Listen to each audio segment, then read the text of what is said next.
नमस्कार, आप देख रहे हैं लोकमंच और मैं हूं आपके साथ वैष्णवी शर्मा। तो बुलेटिन की शुरुआत करेंगे और सबसे पहले बात करेंगे देहरादून की। आपको बता दें कि देहरादून से इस वक्त की बड़ी खबर आ रही है, जहां बाल संरक्षण आयोग ने अधिवेशन का शुभारंभ किया है। बताया जा रहा है कि रिस्पना पुल स्थित होटल GSR में शुभारंभ किया गया।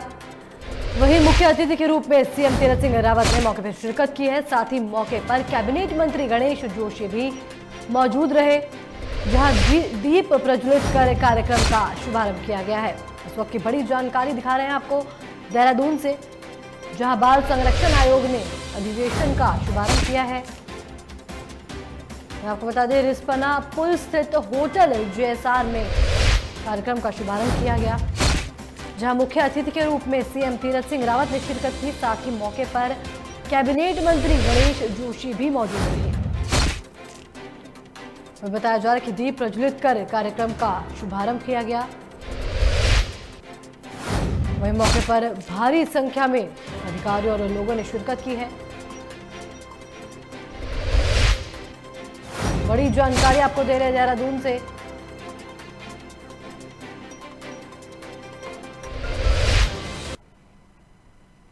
मुख्यमंत्री तीरथ सिंह के आदेश के बाद कुंभ कार्य में तेजी आ गई। वहीं बैरागी अखाड़ों के लिए भूमि की पैमाइश का काम शुरू हो चुका है। आपको बता दें कि गढ़वाल मंडल आयुक्त रविनाथ रमन ने 31 मार्च तक कुंभ मेले के सभी कार्यों पर पूरे करने के निर्देश अधिकारियों को दिए हैं।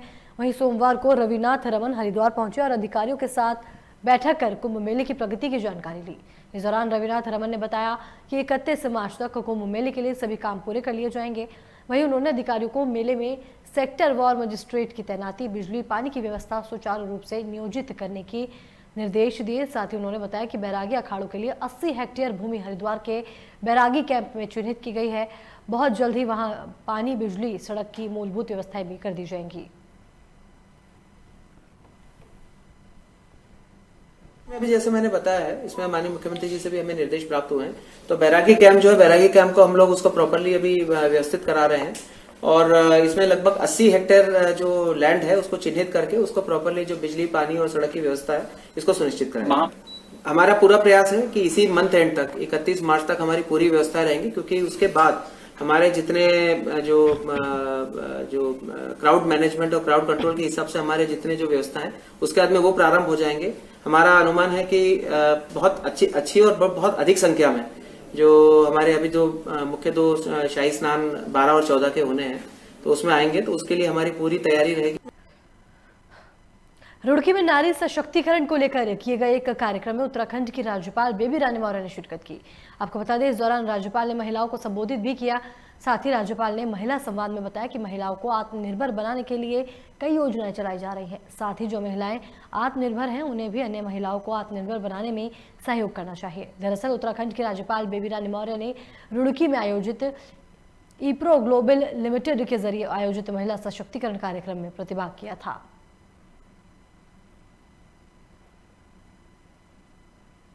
यहाँ जो महिलाएं जो विभिन्न क्षेत्रों से जुड़ी हुई हैं, चाहे वो वकील हो, चाहे वो टीचर हो, चाहे वो डॉक्टर हो या उद्यमी हो, उन सब महिलाओं से बातचीत करने आई थी। महिला एक दूसरी महिला की कैसे मदद कर सकती है, किसी महिला को कैसे आत्मनिर्भर बना सकती है, यही सारी बातें थी जो हम यहाँ बैठ के बातचीत की है। और रुड़की की जो हमारी बहनें हैं, जो गरीब बहनें हैं, उनको हम आत्मनिर्भर कैसे बनाएं, इस बात पर भी हमने चर्चा की। इसके साथ साथ एक साड़ी बैंक की भी हमने स्थापना की है। बहुत सौभाग्य की बात थी कि राजभवन से उठ के आदरणीय महामहिम जी किसी निजी कार्यक्रम में आई हैं, पहली बार रुड़की, और वो भी 3 घंटे का लंबे समय उन्होंने यहाँ दिया है। महिला सशक्तिकरण में महिला उद्यमियों से, महिला टीचर से, महिला अधिवक्ताओं से, एंटरप्रेन्योर से, प्रोफेशनल से वो मिलके गई हैं और बहुत प्रोत्साहित वचन उन्होंने यहाँ दिए हैं। और कुछ प्रेरणा ऐसी मिली है कि हम एप्रो ग्लोबल लिमिटेड के माध्यम से बहुत अच्छा काम महिलाओं के उत्थान के क्षेत्र में शीघ्र करने वाले हैं। आज प्रोग्राम हमारा था कि वुमेन एंटरप्रेन्योर्स को मोटिवेट किया जाए, जिसमें कि हमने माननीय गवर्नर महोदया को बुलाया था, तो उन्होंने काफ़ी अच्छा मोटिवेशनल प्रोग्राम किया है और काफ़ी हमें उत्साह भी मिला है। हमारी काफ़ी वुमेन एंटरप्रेन्योर को भी काफ़ी उत्साह मिला है, प्रोफेशनल्स को काफ़ी उत्साह मिला है। आम आदमी पार्टी ने हरिद्वार के बहादुराबाद में प्रेस कॉन्फ्रेंस की, जहां बताया जा रहा है कि उत्तराखंड के मुख्यमंत्री तीरथ सिंह रावत से प्लेन में बने विकास प्राधिकरण में भ्रष्टाचार की जांच करने की मांग की गई है। वहीं आम आदमी पार्टी के नेता मनोज द्विवेदी ने कहा कि उत्तराखंड के मुख्यमंत्री तीरथ सिंह रावत ने पूर्व मुख्यमंत्री के बनाए हुए पर्वतीय विकास प्राधिकरण को खत्म कर दिया है, ये कहते हुए कि ये प्राधिकरण सिर्फ अफसरों का पेट भर रहा है, जबकि हम कहते हैं जो प्लान एरिया विकास प्राधिकरण बन रखे हैं क्या वे भ्रष्टाचार काट रही हैं। साथ ही कहा कि हम मांग करते हैं कि उत्तराखंड के मुख्यमंत्री से कि जो प्लान में विकास प्राधिकरण है उनकी जांच की जाए और उन पर तुरंत कार्रवाई की जाए।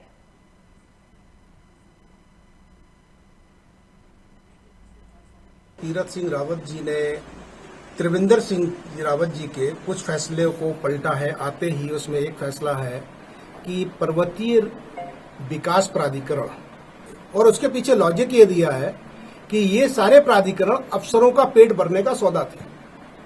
मैं माननीय मुख्यमंत्री से ये पूछना चाहता हूं कि जो और प्राधिकरण हैं प्लेन एरियाज में है, हरिद्वार विकास प्राधिकरण उसमें से एक है, क्या यहाँ पे सब कुछ ठीक है? यहाँ भ्रष्टाचार नहीं है? अगर वहां अफसरों का पेट भरा जा रहा तो यहाँ के पैसे जो भ्रष्टाचार हो रहा है इसमें किसका पेट भरा जा रहा है? यहाँ क्या नेता भी इन्वॉल्व है? इसी बीच बड़ी खबर हरिद्वार से है, जहां हरिद्वार में पूर्व मुख्यमंत्री त्रिवेंद्र सिंह रावत पर बैरागी संत भड़के हैं। बताया जा रहा है कि उन्होंने कहा कि पूर्व सीएम ने वादे के मुताबिक व्यवस्थाएं नहीं की थी, वहीं कुंभ विरोधी कार्यों के चलते गंवानी पड़ी पूर्व सीएम को कुर्सी, ऐसा महंत धर्मदास ने कहा है। साथ ही कहा गया कि पूर्व सीएम त्रिवेंद्र ने कुंभ को सीमित करने की सलाह दी थी। बड़ी जानकारी आपको हरिद्वार से दे रहे हैं, जहां पूर्व मुख्यमंत्री त्रिवेंद्र सिंह रावत पर बैरागी संतों ने बयान दिया है। आपको बता दें कि पूर्व सीएम ने वादे के मुताबिक व्यवस्थाएं नहीं की, ऐसा कहा गया है। साथ ही महंत धर्मदास ने कहा कि कुंभ विरोधी कार्यों के चलते पूर्व सीएम को कुर्सी गंवानी पड़ी है। वक्त की बड़ी जानकारी आपको दिखा रहे हैं हरिद्वार से है, जहां पूर्व मुख्यमंत्री त्रिवेंद्र सिंह रावत पर बैरागी संतों ने हमला बोला है। आपको बता दूं कि उन्होंने कहा कि पूर्व सीएम ने वादे के मुताबिक व्यवस्थाएं नहीं की थी। साथ ही महंत धर्मदास ने कहा कि कुंभ विरोधी कार्यों के चलते उन्हें अपनी सीट गंवानी पड़ी है। साथ ही कहा गया कि पूर्व सीएम त्रिवेंद्र ने कुंभ को सीमित करने की सलाह दी थी।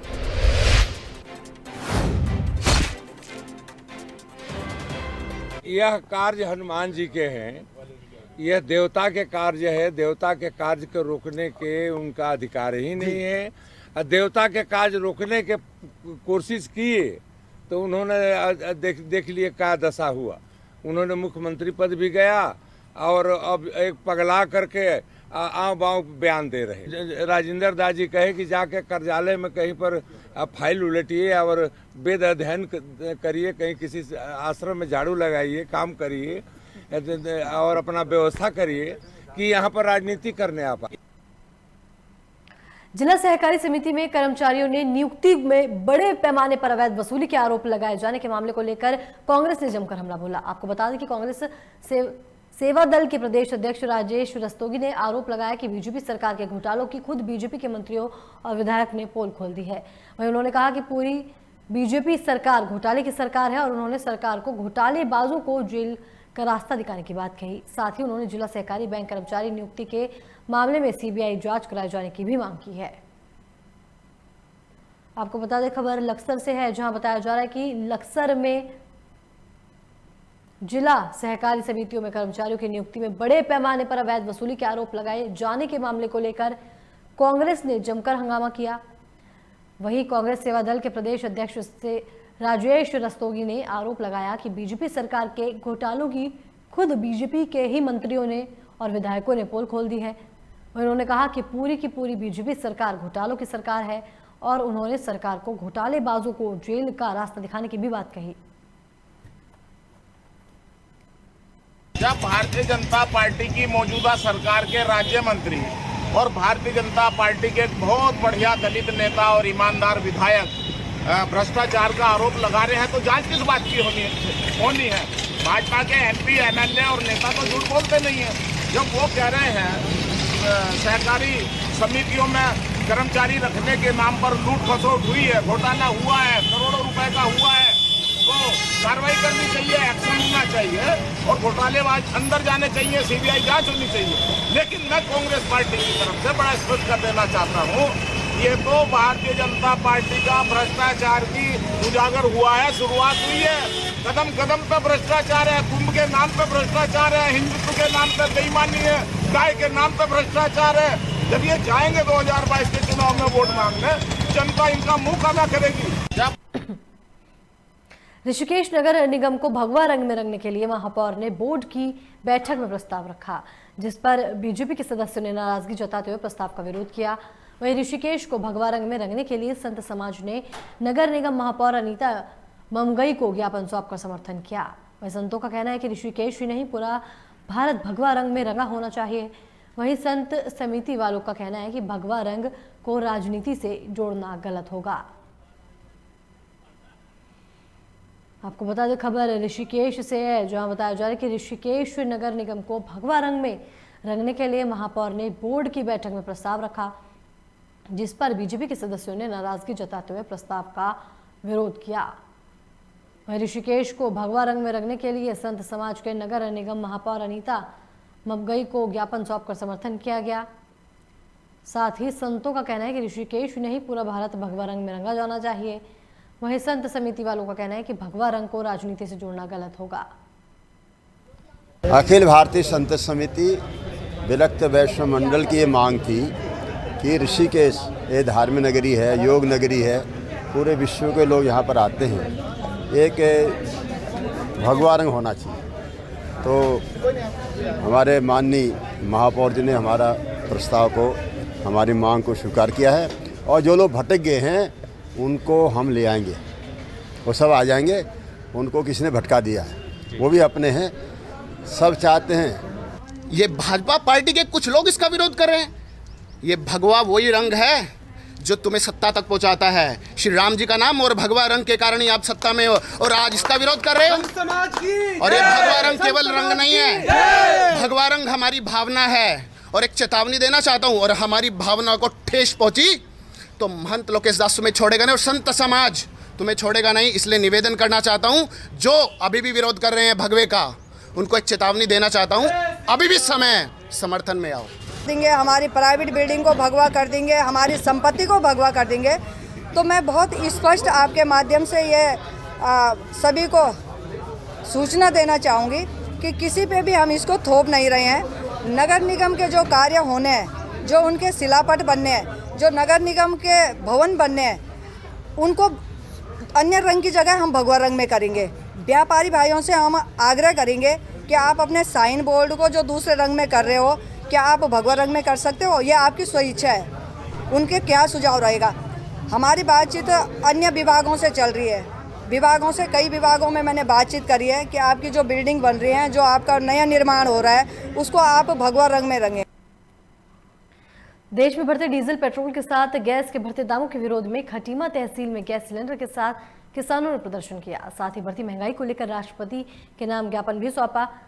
आपको बता दें कि प्रदर्शन कर रहे किसानों ने कहा कि एक तरफ सरकार किसानों की आय दोगुनी करने का दावा करती है और दूसरी तरफ सरकार महंगाई पर काबू नहीं कर पा रही है, जिसके चलते आम आदमी के घर का बजट बिगड़ गया है।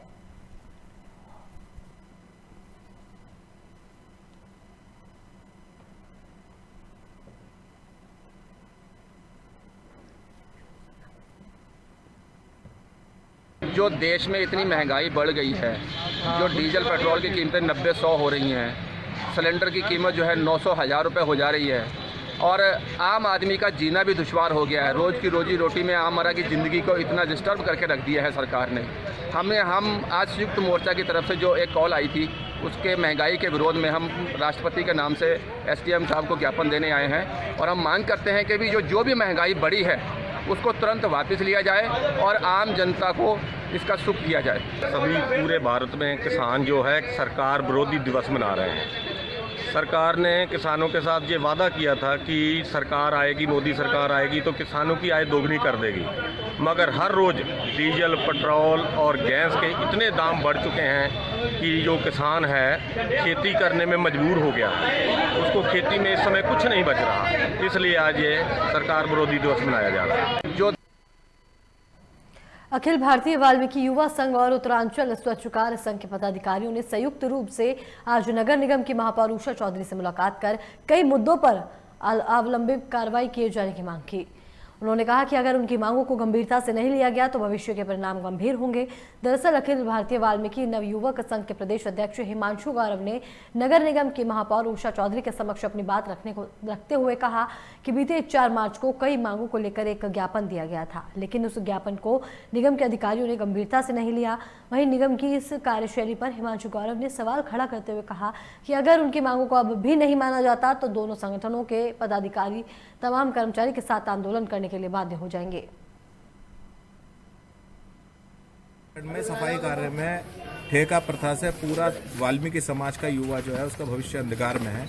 इसको दृष्टिगत देवभूमि उत्तराखंड सफाई कर्मचारी के प्रदेश नेतृत्व द्वारा काफ़ी टाइम से लगभग 3 साल से प्रदेश सरकार से अपनी 11 सूत्रीय मांग पत्र पर मांग की जा रही है और जिसमें प्रमुख मांग हमारी ठेका प्रथा को समाप्त कर नियमित भर्ती खोलने की है, जिस पर कोई कार्यवाही न होने के कारण प्रदेश नेतृत्व ने ये निर्णय लिया कि अब हम आर पार की लड़ाई लड़ेंगे, जिसके प्रथम चरण में आज हम लोग हल्द्वानी में स्मैक तस्करों को लेकर पार्षदों ने एसएसपी प्रीति प्रियदर्शनी से मुलाकात करते हुए उन्हें ज्ञापन दिया। साथ ही मांग करते हुए कहा कि शहर में स्मैक तस्करी को पूरी तरीके से बंद किया जाए और पार्षद से मारपीट के मामले की निष्पक्ष जांच की जाए। साथ ही तस्करों के खिलाफ सख्त कार्रवाई करने की भी मांग की गई है।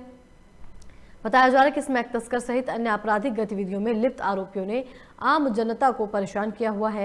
वहीं पार्षदों की मांग पर एसएसपी ने कहा कि सभी आपराधिक गतिविधियों में लिप्त और स्मैक तस्करी के आरोपियों के खिलाफ पुलिस सख्त कार्रवाई कर रही है। वहीं पुलिस ने सोशल मीडिया और अन्य माध्यमों से लोगों को टोल फ्री नंबर भी उपलब्ध कराए हैं, जिससे अगर स्मैक सहित अन्य नशे की तस्करी की कोई भी सूचना मिले तो तत्काल पुलिस उस पर कार्रवाई करेगी और पार्षदों की तरफ से चिन्हित किए गए लोगों की भी क्रिमिनल हिस्ट्री निकालते हुए कार्रवाई की जाएगी। अवैध व्यवहार करा और मारपीट करी और उनके साथ में कई घटना पहले भी कर चुके हैं वो लोग। सुमित वो जो रोहित पार्षद है उसकी मेन समस्या ये है कि वहाँ पे चाहता है कि वो उस बस्ती में, खासकर मल्ली बस्तियों में, जो मल्ली बस्ती है अम्बेडकर नगर के चरस स्मैक और जो अवैध कारोबार चल रहा है इसको रोक लगाई जाए। उससे प्रभावित होकर उससे चिढ़ के कुछ लोगों ने उसके साथ में घटना करी और मारपीट करी ताकि कोई और पार्षद हल्द्वानी का ऐसी जो हम लोग पार्षद जितने भी गण हैं चाहते हैं कि उनकी बस्तियों में चरस स्मैक अवैध कारोबार नशे का हो रहा है उसको बंद कराया जाए। इसमें पार्षदगण हमसे मिलने आए थे, उन सभी को ये बताया गया है कि उनका जो मुकदमा है उस पर गुणदोष के आधार पर फेयर इन्वेस्टिगेशन की जाएगी। साथ ही साथ जो भी जिन पे ये लोग बता रहे हैं कि वो लोग स्मैक का काम करते हैं उनकी क्रिमिनल हिस्ट्री भी निकलाई जाएगी। उसके पहले अगर उन पर कोई मुकदमे हुए हैं तो उन पर फिर विधिवत कार्रवाई की जाएगी। साथ ही साथ मैं सभी से आग्रह करती हूँ, आज मैंने उन सभी लोगों को भी बताया है कि जो हमारे NDPS के लिए हम लोगों ने जो टोल फ्री नंबर्स जारी किए हैं वो इसलिए जारी किए हैं ताकि जनता हमें उस बारे में सूचना दे। तो मैं सभी से आग्रह करती हूँ कृपया वो जो टोल फ्री नंबर्स हैं उन पे छोटी से छोटी भी सूचना जो है हमारे लिए बहुत मदद। रामनगर में मालधन चौकी इंचार्ज ने नशे के खिलाफ एक बड़ी कार्रवाई करते हुए तमड़िया डाम सेकेंड में सर्च अभियान चलाकर 2 कच्ची शराब बना रही भट्टियों को नष्ट कर दिया। मौके से लगभग 8000 लीटर लहन और लगभग 35 लीटर कच्ची शराब बरामद की। हालांकि कच्ची शराब बना रहे माफिया पुलिस बल को देख मौके से फरार हो गए। वहीं मिली जानकारी के अनुसार जनवरी से अब तक कच्ची शराब बनाने वाले माफियों के खिलाफ आबकारी अधिनियम में लगभग 23 अभियोग पंजीकृत किए जा चुके हैं।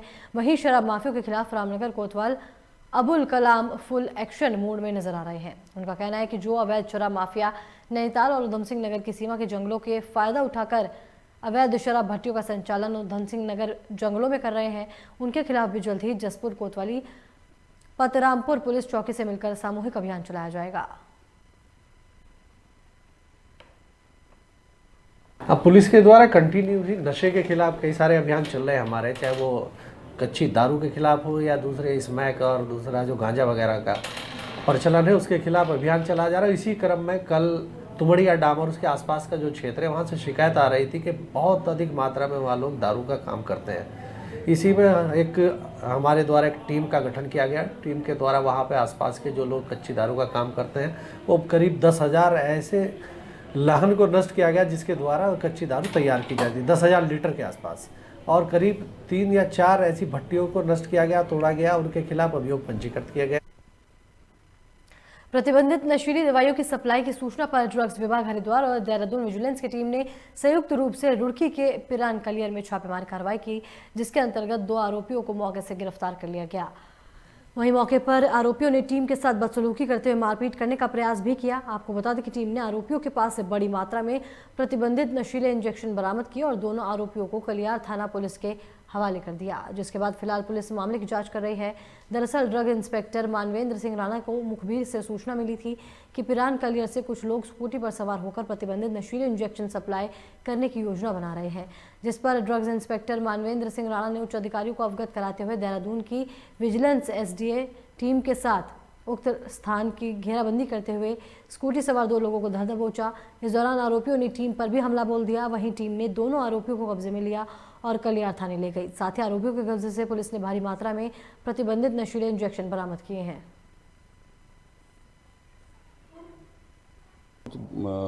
लोग जो है नार्कोटिक ड्रग्स को जो है दुरुपयोग करके उसको नशे में प्रयोग होने के लिए बेच रहे हैं और बच्चों को बर्बाद कर रहे हैं। तो उसी में हमने उच्च अधिकारियों से अनुमति प्राप्त करके ये कार्रवाई की है। तो इन्होंने बताया कि इनको ये माल जो है मुजफ्फरनगर, मेरठ, यूपी में कई क्षेत्रों का इन्होंने नाम लिए है, उसमें आगरा तक का भी नाम लिया है। तो उसमें अभी हम आगे अपनी कार्रवाई जारी रखें, टीम बना के उच्च अधिकारी से परमिशन लेकर के उसके बाद अग्रिम कार्रवाई। हाँ, यूपी तक।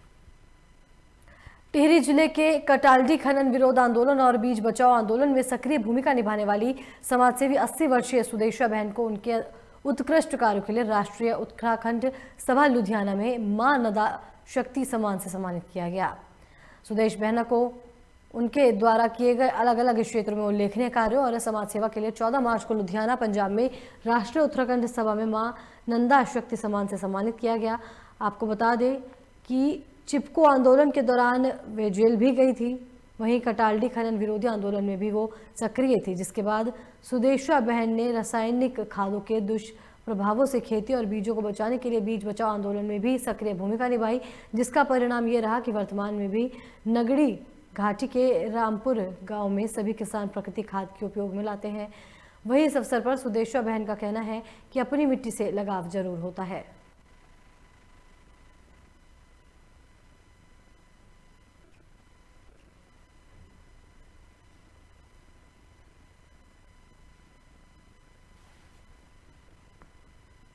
बाजपुर में समग्र शिक्षा माध्यमिक के तत्वाधान में विशेष आवश्यकता वाले बच्चों को प्रेरित करने के उद्देश्य से 1 दिवसीय कार्यशाला का आयोजन किया गया, जहां कार्यशाला में पहुंचे दिव्यांग छात्र छात्राओं को भविष्य के तैयार रहने के लेकर सुझाव दिए गए।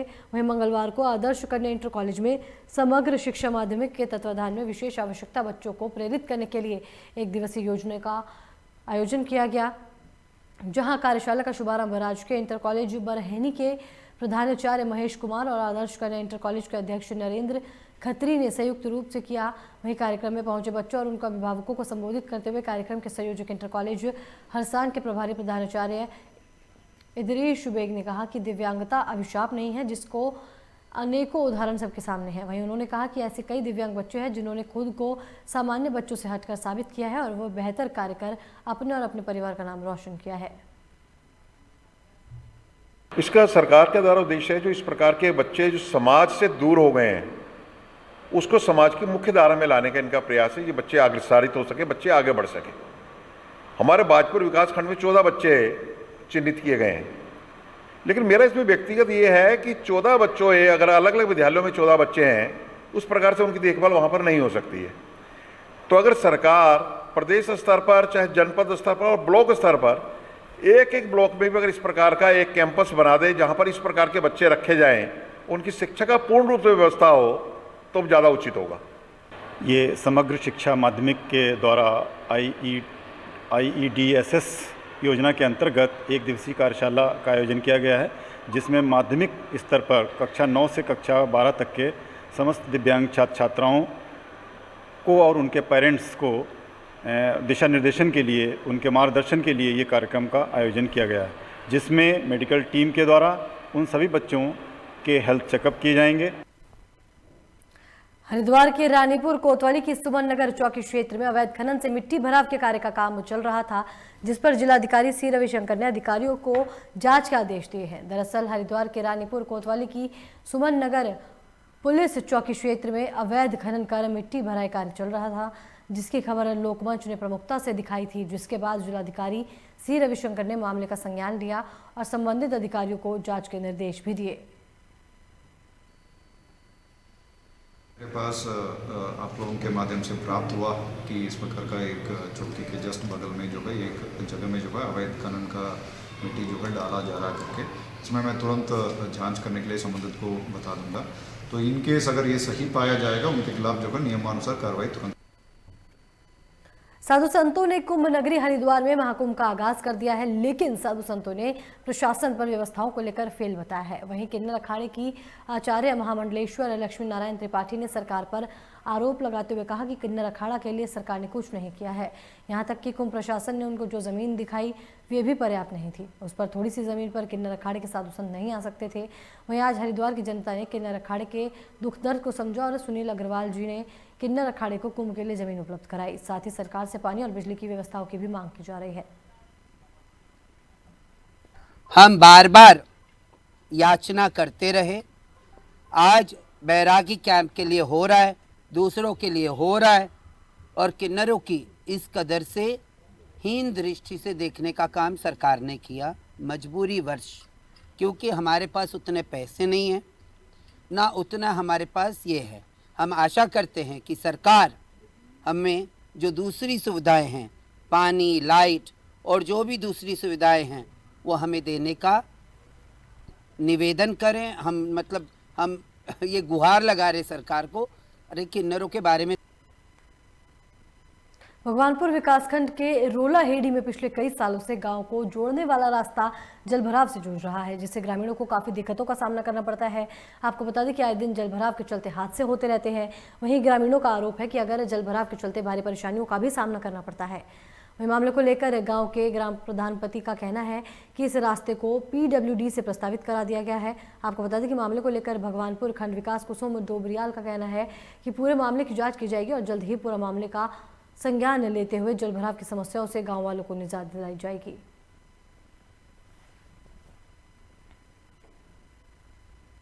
इसी के साथ खबर उत्तराखंड में फिलहाल इतना ही। बाकी की तमाम खबरों के लिए देखते रहिए लोकमंच।